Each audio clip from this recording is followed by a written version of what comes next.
Only one who's actually physically been on the property. I'm really worried, like what if it's not cool? I put all my money into this sight unseen. I think that's another reason why it's hard for me to let it go. To get it appraised, I had no problem with it. I was like, yeah, let's make sure. I don't want to just sit here and guess. Let's make sure it's fair. Is there a problem? I don't understand. I don't know. Okay. I mean, we've got 4 partners that all have different goals. You won't believe the tea we're spilling today. From secret breakups to shocking lies, this is Unreal Tea. Hit subscribe before the drama starts. Welcome, everyone. Something changed, and this time, it wasn't subtle. The lights in the tell-all studio hadn't even had time to warm up before Robyn Brown stepped in with an expression no one had ever seen her wear before. Not bitterness, not sorrow, but seething rage. And in her hand, a sealed manila folder. Not a script, not her notes, no. Something personal, something threatening. What came next wasn't only shocking, it was historic. For the first time ever in Sister Wives history, the silence was broken with evidence. Actual, raw, undeniable receipts. Cameras recorded Christine whispering to Janelle, "She brought them. She brought them." Janelle didn't flinch. Good. Let's settle it right here. Robyn laid out the folder on the table before the host with an unnerving composure and stated, "They say I manipulated everything. But these are the real events. The truth they never wanted to face." And with that, the ground beneath the fantasy the Browns had been walking on for more than a decade began to crack. As Robyn's documents were laid bare, annotated calendars, screen-grabbed texts, voicemail transcripts, a chronology of wreckage unfurled in front of the audience. It was not tidy. It was not tidy. But it was brutal. Christine gestured forward, arms folded, hardly stifling her anger. "Is this your defense, or is it your confession?" Robyn winced. "It's the story you never cared to hear. It's what went on while you were too busy resenting me." The room was hit with a stunned silence. Janelle sliced through the tension like a scalpel. "Then let's hear from each of us. But don't look for sympathy, just clarity." And as each paper was unveiled, it became apparent Robyn had maintained her own account of Kody's slide, not only as a husband, but as a dad. She revealed his 11th-hour cancellations of visits, excuses upon excuses, and those manipulative late-night phone calls. And yet, she hadn't talked. Not until today. Why? Because, as she explained, "If I talked back then, I would have lost him too." Christine pounded her hand on the desk. "You already had him. You were the only one with him." Robyn's face grew red. "Do you think that I wanted to be alone in a marriage of shame? Do you think that I did not plead with him to check in with his other children? I asked him to leave. I asked him to be a husband to all of you. He wouldn't listen." Someone from off-camera mouthed, "We rolling?" The director gave a nod. TLC had hit reality television gold at the cost of an astronomical amount. Unpacking the lie in another confessional interview, Kody's face looked pale, haggard, and on the defensive. "I was stretched thin. Everybody believes that I had it easy. I didn't." But the calendar that Robyn produced told a different tale. Almost 84% of Kody's nights were spent in Robyn's home. The others were scattered, canceled, and punctuated with notes such as Christine argument or Janelle conflict. Robyn hesitated not at all when questioned about the notes. Whenever something difficult arose, he'd flee. And where did he flee? Here. "I ceased being a wife. I was his escape." Janelle shook her head. "We weren't the issue. He just preferred comfort over responsibility." And Christine? She looked straight into the camera. This wasn't favoritism. This was abandonment. Meri's shocking reversal. In a dramatic reversal, Meri finally addressed the camera, and for once, it wasn't in Robyn's defense. "I trusted you," Meri said, her voice breaking. "I stood up for you. I broke with the others for you. And you left? Me to stand in the fire alone." Robyn whispered, "You don't know what I lost, Meri." But Meri refused to be swayed. "You lost Kody's attention. I lost myself." The kids speak. As the show approached the end, unseen footage was shown. Interviews with the Brown kids. Gabe, Gwendlyn, Isabel, each giving their own broken bits of the puzzle. Gabe, on the verge of tears, said, "We weren't a family. We were his past." And Robyn's house was in the future. Isabel continued, "He skipped my surgery, but he was at Robyn's birthday brunch the same week." Robyn buried her face in her hands, crying silently. Final showdown, the tell. All finale wasn't about telling it like it was. It became a settling of accounts. Kody was brought back in and asked point blank, "Were you emotionally loyal to all of your wives? Or simply physically in one house?" He hesitated, blinked, swallowed hard. "I don't know what that means anymore." Janelle last spoke. She was calm, cool, and final. "It means you didn't just pick her, you left the rest of us in the dust. We were your family. And you left." As the lights faded and everyone stood to exit, the camera captured Robyn quietly closing her folder shut. Not triumphant, not justified, just drained. Christine turned, just before leaving, and said coldly, "Next season, bring more than receipts. Bring an apology." Cut to black. Robyn's castle of secrets collapses. The studio air felt thick like something terrible had already happened, but no one was ready to name it. Robyn sat frozen in her chair, hands clasped so tightly her knuckles turned white. Across from her, Meri's stare could have cut steel. "This," said Meri softly, pointing to the stack of papers Robyn had placed on the table before, "isn't a defense. It's a blueprint for our annihilation." Robyn didn't say anything. She just blinked. Once. Twice. Then whispered, "I thought it would clarify everything." Meri rose to her feet. "You should have attempted explaining it 10 years ago." The camera moved to Christine, who struggled to suppress her rage. Her tone was cutting. "Let me ask you a question, Robyn. If you knew he was distancing himself from all of us, and you had so much clarity, why didn't you say something?" Robyn raised her eyes slowly. "Because every time I opened my mouth, he closed down. If I pressed the point, I was the enemy. And I couldn't risk that. Not with my kids needing him. Not after what I sacrificed to become part of this family." Janelle shook her head in shock. "You sacrificed something?" "We all sacrificed everything." Behind closed doors, the Hidden Allegiances flashback clips rolled next unseen moments from previous seasons. Fans had seen Kody entering Robyn's residence late one night, weeks sooner than she'd claimed. The timestamps were incriminating. As Janelle held out for a visit that never materialized, Kody was already spending back-to-back nights under Robyn's roof. A newly discovered voicemail, never previously broadcast, set shockwaves. "Robyn, I'm done pretending with them. I just want peace. I just want to be with you. It's cleaner." "It's real." Christine's voice shook with pain as she listened. "That wasn't just favoritism. That was betrayal. He checked out emotionally from the rest of us while murmuring allegiance into her ear." Robyn gazed blankly, her voice shaking. "I didn't ask him to do that. I didn't want this." Meri leaned close. "But you took it. That's all the difference." The children's truths. Uncensored. Next came the video no one anticipated. Unedited, uncensored. Interviews with older Brown children. The gloves were off this time. Garrison, fighting to keep his rage contained, told the camera, "He told us that he couldn't be with us during COVID. But he was handling Robyn's children like they were a royal family while we were sitting by ourselves. He made his choice." Gwendlyn interjected, "I don't care what documents Robyn shows me. I recall the silence. I recall birthdays being missed. I recall Mom crying by herself in the kitchen. Then there was a moment that caused viewers' hearts to sink." Savannah, the formerly most reserved of Janelle's children, spoke quietly through tears. "I would wait by the window for him, just like in those old myths. I hoped that if I was good, he'd return." The studio audience sitting behind cameras backstage gasped softly. Even Robyn's lip trembled. Robyn's past weaponized.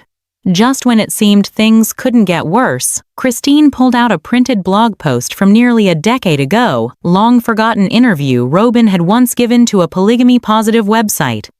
In it, Robyn had said, "Monogamy is simpler, But this lifestyle makes me feel chosen. It proves I'm worth sharing. Christine held the printout high. You were never willing to share, Robyn. You wanted to be picked alone. Robyn's face had deepened to a fiery red. That was out of context. I thought we had it then. I wanted us all to win. Janelle stood up. We didn't win. We lost. We lost time, we lost love, and we lost ourselves. Kody returns. Denial collapses. Unexpectedly, Kody was recalled on stage.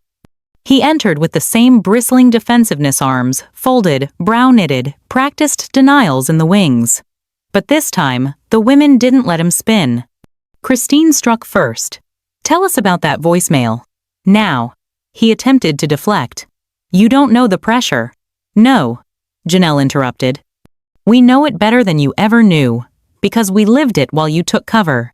Kody's jaw clenched. I was trying to survive. Meri's cry cut through the room. You didn't survive, you ran. Robyn moved toward him, but he backed away. For the first time all season, he looked uncertain alone. Public reaction. The fans blow up. As the tell, all broadcasted in homes across the country, Twitter went wild. Number Team Christine and number Justice for Janelle buzzed within minutes. Memes spread of Robyn holding onto her folder as Kody remained speechless, titled, The Receipts They Never Wanted. Some fans sympathized with Robyn as emotionally stuck. But most didn't mince words. You can't cry victim when you sat on the throne. Kody compromised character for convenience, and Robyn was the pillow.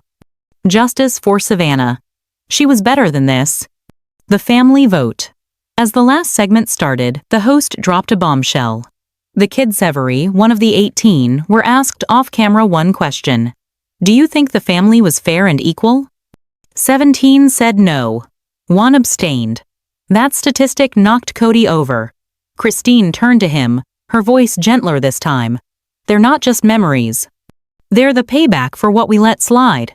And with the lights fading once more, Robyn remained frozen, folder still unopened, tears still unshed. Kody at her side but turned away. They had constructed an empire, but one made of paper. The truth they buried. The lights went dark. Not the sort of silence that is serene about, the sort that vibrates with pending business. Robyn was immobile, her hands now shaking as she gripped that notorious folder. It didn't look like a shield anymore, appeared as if it were a piece of wreckage from a war already lost. The host broke his silence. Before we go, there's one final bombshell. There was a secretly recorded conversation between Kody and a producer, off camera, not knowing their mic was still hot. Gasps filled the studio. The footage cut to grainy behind-scenes footage. Kody stood leaning against a wall, furiously agitated. He spoke low but firmly. This never had a chance. I hung in there because I didn't want to be the villain. But for real? I was finished with Christine years ago. And Meri? That boat sailed when I married Robyn. I played games. That's all. The camera cut back to the stage. Christine stood blankly, her face paling. Janelle looked down. Even Robyn seemed shocked. That's not the way you said it to me, Robyn breathed, as though beholding Kody anew. Meri's tone was glacial. Now we know why the mirror never cracked, because you never looked in it. Robyn breaks. Suddenly, something unexpected occurred. Robyn rose to her feet. Not in anger. Not in rebellion. But in collapse. I clung, she gasped. Because I believed. I was the glue. I thought I could mend it. I thought if I was sweet enough, quiet enough, and loyal enough, it would repair itself. She snapped back to Kody. But you weren't just faking for them. You were faking for me too. Kody's mouth opened, but he had no words. Robyn's voice cracked. Yoda told me I was the exception. But all I really was your escape route. Her knees gave way, and the camera crew rushed over to her as she cried hysterically. But the wives didn't budge. They simply sat there. The secret letter then came, the surprise nobody saw coming. Meri, who'd been closed off the whole time, produced a small envelope. I wrestled with bringing this, she said, holding up the envelope. But I had to show that we weren't all blind. Not always. She pushed the door open and read it out loud. Dear Meri, if you ever read this, it means I didn't have the guts to say it face to face. I'm sorry. I allowed the man you married to disappear, and I became someone else. I know I was heartless, and I know I used Robyn as a lifeboat. Forgive me or don't. Just know it was never your fault. See. Robyn's eyes stretched in amazement. You wrote her that? Kody seemed dazed. I forgot about that. Christine left a harsh, hollow sound. That's the trouble, Kody. We remember everything. You remember nothing. The children take the stage. As feelings came to a boil, the producers held one more segment. A surprise entrance by 3 of the older siblings, Aspen, Gabriel, and Mykelti. They entered on stage, hand in hand, visibly nervous but resolute. Gabriel went first. We didn't come here to criticize anybody, but we wanted to say something we never got to say to our dad, and to the viewers. He addressed Kody. You think you lost control, but you never had it. You had faith and you lost it. You had love, and you buried it in rules and walls and fear. Aspen spoke up. This family did not collapse due to polygamy. It collapsed due to partiality, because some of us were loved differently, and the rest of us were supposed to get over that. Mykelti stared at Robyn. You treated us nicely. I think that. But kindness doesn't erase silence. And silence is what hurt most. Kody was speechless. One final question, the host leaned forward. If you could go back 10 years and do one thing differently, what would it be? The wives responded. In turn, Christine. I wouldn't have waited so long to walk away. Janelle. I would have stopped making excuses for his absence. Meri. I would have quit fighting for someone who wasn't fighting for me. Robyn, pausing. I would have questioned who I was without Kody, and I might have liked that woman better. And Kody? He spoke up at last. I would have been truthful. About what I wanted. About who I loved. And about the fact that maybe I wasn't meant for any of this. The door closes, but not quietly. The last scene was never written. The women rose, one at a time. They exited off stage without a glance back. Robyn hesitated. She turned to Kody and whispered something no one could hear. Then she headed after them. Kody was alone on stage under the light's face, inscrutable, future unknown. As the screen went dark, a final message flashed. Some stories don't end. They unravel. Cliffhanger post-credits moment. Just as the fans thought it was all over, a post-credits clip came rolling. An ominous producer came up to Robyn in the corridor. We've just received news. One of the older children wants to have a full sit-down. Raw. No cuts. Robyn stiffened. Who? The producer produced a name scribbled on a piece of paper. Her face went white. The camera cut before we could witness. The screen said, coming next season. The tell. All you were never meant to see. The child, who knew too much explosive secrets revealed. The screen was black. A solitary sentence floated in bold white print. 3 weeks later, the cameras rolled again, this time, in secret. The music that prefaced every episode of Sister Wives was absent. Replaced by silence, followed by the quiet sound of breathing. The frame unfolded to a darkened room. One chair. One camera. No producers in view, at least not on camera. And then, Gwendlyn Brown walked into the frame. She didn't grin. She didn't say hello. She just said, "You want to know what really went down off camera? Fine. Let's discuss." The diary of a forgotten daughter, Gwendlyn, sat, eyes intent and voice calm. For years, I said nothing.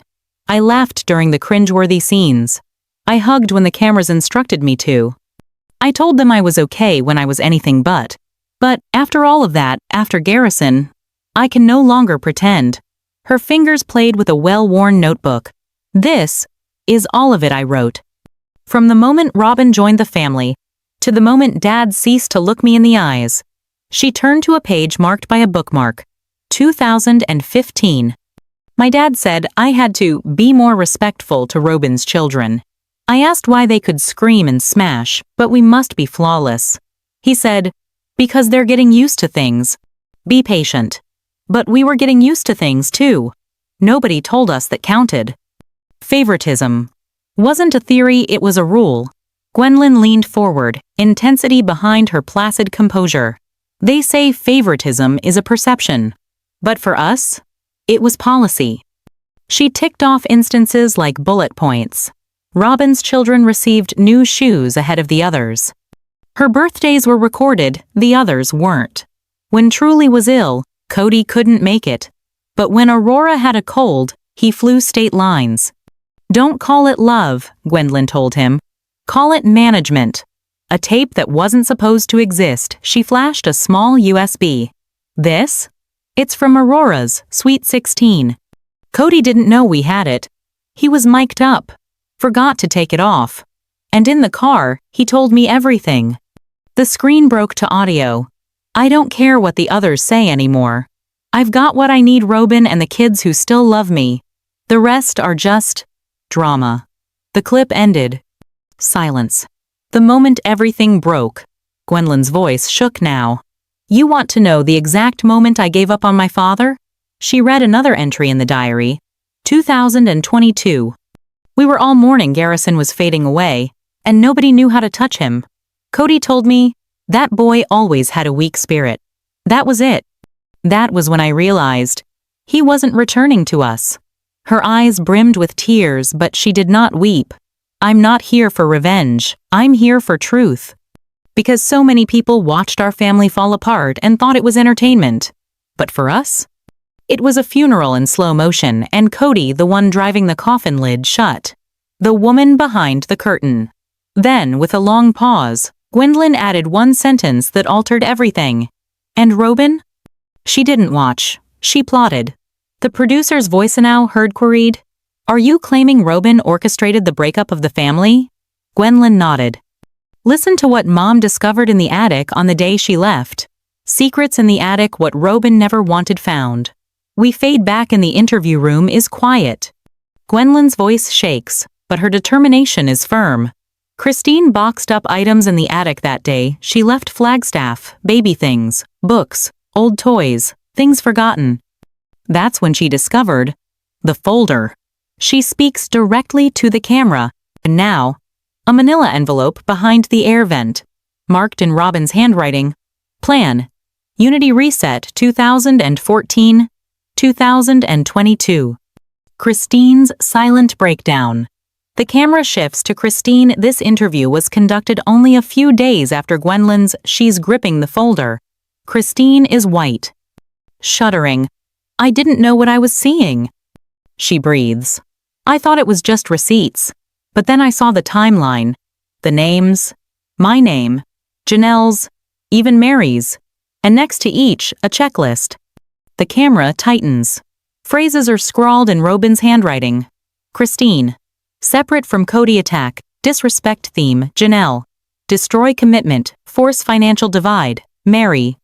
Remain positive. Postpone. Leaving Christine folds the folder and averts her eyes. She didn't only shatter our family, she chronicled it. The money trail and a jarring transaction. The folder held more than scribbles. Christine and Janelle subsequently discovered bank statements attributed to the family trust funds Kody assured were for Coyote Pass development. Rather, more than $72,000 were routed into an account in only Robyn's name under an LLC, Unity Holdings Group. Janelle's interview is below. When I asked Kody about it, he claimed it was for legal protection that Robyn needed her own reserve because of the haters online. But I never saw a dime of it. And when I asked him to be open, he said I was paranoid. Kody's last phone call and his last words to Christine. Christine did not want to play the recording. But then she gestured to the producer. A voicemail starts. Christine, you and Janelle are blowing this out of proportion. I did what I had to do. Robyn and I are the only two remaining who are still making an effort. Perhaps if you had been more subservient, we would not be here. The recording stops. Christine rubs a tear from her face. That was the last time I heard his voice. Meri's unexpected return and what she finally said. Nobody expected Meri to remain quiet forever. But when she was presented with the folder, she changed. Meri enters the interview room. She's clutching her notorious green scarf, the one she wore during early seasons when she still harbored the dream. I was the last to exit, perhaps because I still wanted to hope. But after witnessing those documents, I figured out I never belonged to their scheme. I was merely a placeholder. She looks around, then adds, "And Robyn? She did not steal my husband, she bought him." With loyalty, manipulation, and silence, the children speak a family reunited without Kody. One by one, the adult children start to speak out in brief clips. Aspen, "I just want peace. But I know who caused the war. Hunter, we had a father figure, until he stopped showing up. Savannah, I don't remember the last time he said I love you and meant it." Then the surprise twist. Leon Brown, Meri's only child, steps into the interview. "I've had a complicated relationship with this family. But what happened to Mom? What happened to all of them?" It wasn't just divorce, it was abandonment. Cold and calculated. The final scene. Kody and Robyn react off. Camera. The final moments are grainy cell phone footage from a gas station in Arizona. Kody and Robyn are seen arguing inside their car. He slams the door. She covers her face with a jacket. Someone filming whispers, "That's them, they look messed up." Then, audio from an off-screen producer plays over the footage. We contacted Kody and Robyn for comment. They refused an interview. Their legal representatives made a statement denying everything and labeling the documents discovered as doctored and defamatory. But it is too late now. Truth cannot be buried forever. As the saga comes to a close, Gwendlyn's voice returns. You can bury a family in silence, but eventually, someone speaks. The camera settles on the empty attic, the folder, the documents, the silence. And then a final message on screen. To be continued. This family's drama is far from over-so smash-like if you're number Team Wives. Subscribe for the next explosive update. And drop a comment below. Who do you think will win? Stay shady, stay curious. And I'll see you in the next scandal. Behind TLC Sister Wives out.